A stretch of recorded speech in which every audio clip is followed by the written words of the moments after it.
নমস্কার বন্ধুরা, আমি আপনাদের এআই উপস্থাপিকা তাপসী।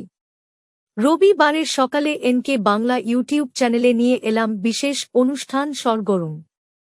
আজকের আলোচনার বিষয় জ্যোতিষীদের নিয়ে, ভাগ্য গণনা নিয়ে, মাদুলি, তাবিজ, কবজ, শিকড় বাকড় আর পাথর নিয়ে। আপনাদের অনেকেই ভাগ্য গণনায় বিশ্বাস করেন, আবার অনেকে বুজরুকি বলে উড়িয়ে দেন। বেশিরভাগ ভাগ্য গণক এটাকে বিজ্ঞান বলেন।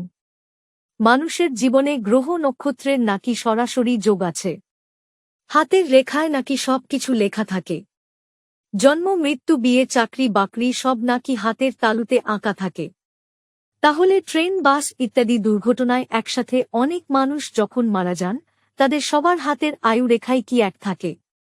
অন্য গ্রহ নক্ষত্রের থেকে এমন কোন সিগন্যাল আসে যা কোনো টেলিস্কোপ বা ব্যাডারে ধরা পড়ে না, অথচ আঙুলে থাকা কয়েক রতির পাথরে তা ধরা পড়ে? বিজ্ঞান যদি হয় তাহলে তার তো একটা লজিক থাকবে।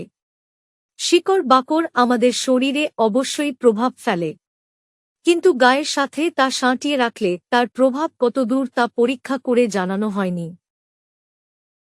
এই ভাগ্য গণৎকারদের কতগুলি কমন ডায়লগ আছে যা সবার ক্ষেত্রেই প্রযোজ্য। যেমন, আপনার হাতে টাকা পয়সা থাকে না, আপনি আপনার যোগ্য সম্মান পাননি, ছোটবেলায় একটা বড় ফাঁড়া থেকে বেঁচেছেন, ইত্যাদি ইত্যাদি।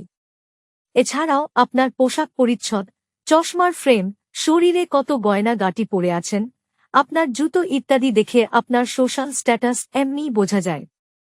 সেভাবে মনস্তাত্ত্বিক স্টাডি করলেই আপনার সম্পর্কে অনেক কথাই বলে দেওয়া যায়। আপনার হাতের পাতা যদি নরম এবং হলুদ বা গোলাপি রঙের হয়, তাহলে আপনি মগজের পরিশ্রম বেশি করেন, আর যদি হাতের তালু শক্ত, তামাটে হয়, তাহলে আপনি কায়িক শ্রম করেন। এসব দেখেই আপনার সম্বন্ধে অনেক কথা বলে দেওয়াই যায়। এসব বলে আপনাকে দেখানো হবে ভয়, শারীরিক ভয়, অর্থনৈতিক ভয়, সোশ্যাল স্ট্যাটাসের ভয়।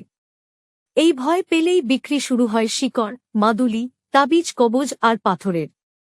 তাই এই ভাগ্য গণৎকারদের থেকে দূরে থাকুন। আমার এই রিপোর্ট কেমন লাগলো কমেন্ট করে জানাবেন। নমস্কার।